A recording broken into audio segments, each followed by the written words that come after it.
இன்றைய நாள் ரொம்ப அற்புதமான நாள். கிருஷ்ணவேணி மேடத்தினுடைய பிறந்த நாள். இந்த பிறந்த நாளில் மேடம்க்கு வந்து ஒரு மிகப்பெரிய பாராட்டுகளையும் வாழ்த்துக்களையும் தெரிவிச்சுக்கிட்டேன்.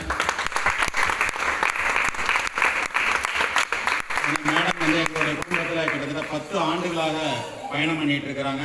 மேடம் உள்ள என்ட்ராகும் பொழுது, இந்த தொழில் மூலமாக என்ட்ராகும் பொழுது அவங்களுக்கு பெரிய கனவோ பெரிய விஷயங்களோ எதுவுமே இல்லை.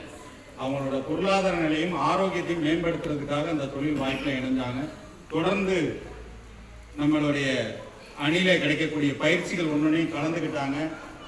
எங்களோடு சேர்ந்து தொடர்ந்து பயணம் பண்ண ஆரம்பித்தாங்க. நிறைய விஷயங்களை கற்றுக்கிட்டாங்க. சொல்லித்தரக்கூடிய விஷயங்களை அப்படியே கடைபிடித்து செய்யக்கூடிய ஒரு உன்னதமான தலைவர்னு அவங்கள சொல்லலாம்.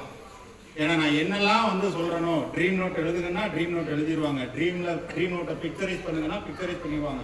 ஏன்னா நான் இப்போ முன்னாடி ட்ரைனிங் நடத்தும் போது எல்லாத்துக்குமே செய்யுங்கன்னு மட்டும் சொல்ல மாட்டேன். அதை ஃபுல்லாக நோட்டை ஃபுல்லாக கொண்டு வந்து நான் செக் பண்ணுவேன். டீச்சர் எப்படி வந்து டிக் பண்ணுவாங்களோ அதை மாதிரி என்கிட்ட வந்து சப்மிட் பண்ணணும். நான் செக் பண்ணுவேன். அப்போ அவங்க வந்து அவங்களோட ட்ரீம்ஸ் நோட்டை, அவங்களும் சரி நம்ம டீமில் இருக்கக்கூடிய நிறைய தலைவர்கள் எல்லாருமே எடுத்து வந்து என்கிட்ட வந்து டேபிளில் வச்சுருவாங்க. நான் ஒன்றா பார்த்து அவங்களுக்கு என்னென்ன விஷயங்கள்லாம் தேவைப்படுதுங்கிறத பார்ப்பேன், சொல்லுவேன். அப்படி வந்து அவங்க பிக்சரைஸ் பண்ண நிறைய விஷயங்களை அவங்க அச்சீவ் பண்ணியிருக்காங்களோ அப்படின்னா நிறைய விஷயங்களை அச்சீவ் பண்ணியிருக்கிறாங்க. இந்த வியாபாரத்துக்கு அவங்க வரும்பொழுது அவங்களுக்கு 2 வீலர் கிடையாது, 2 வீலர் டிரைவ் பண்ண தெரியாது. அவங்க பஸ்ஸில் தான் வரணும், நடந்து தான் போகணும். கட்டப்பையில் பொருள் வாங்கிட்டு தான் நிறைய இடங்களுக்கு பயணம் பண்ணாங்க.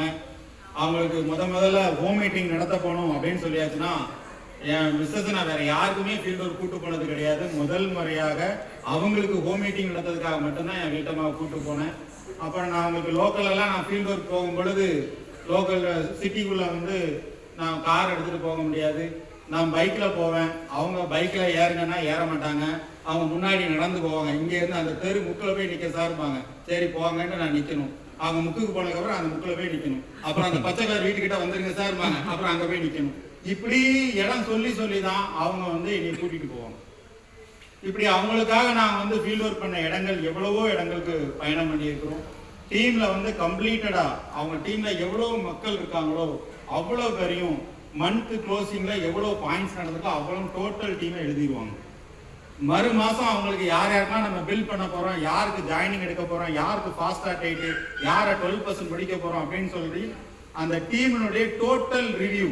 இன்னைக்கு அவங்க கிட்ட புக்காக இருக்கா அப்படின்னு சொல்லி சார் வந்து ஹோம் ஒர்க் அப்படின்னு சொன்னாப்ப பார்த்தீங்களா, அந்த விஷயத்தை தான் சொன்னாப்ப. கம்ப்ளீட் டீம் ஸ்ட்ரக்சர் வந்து அவங்க நோட்டில் இருக்கும். ஃபாலோ பார்த்துட்டிங்கன்னா அவ்வளோ ஃபாலோ பண்ணுவாங்க. அவ்வளோ ஒர்க்கு, டெடிக்கேட்டடான ஒர்க்கு.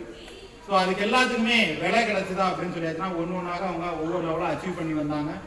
வெளியூர் எங்கே பயணம் பண்ணி வரதுனாலும் தயாராக இருப்பாங்க. அவார்ட் ஃபங்க்ஷனாக இருக்கட்டும், ட்ரைனிங்காக இருக்கட்டும்,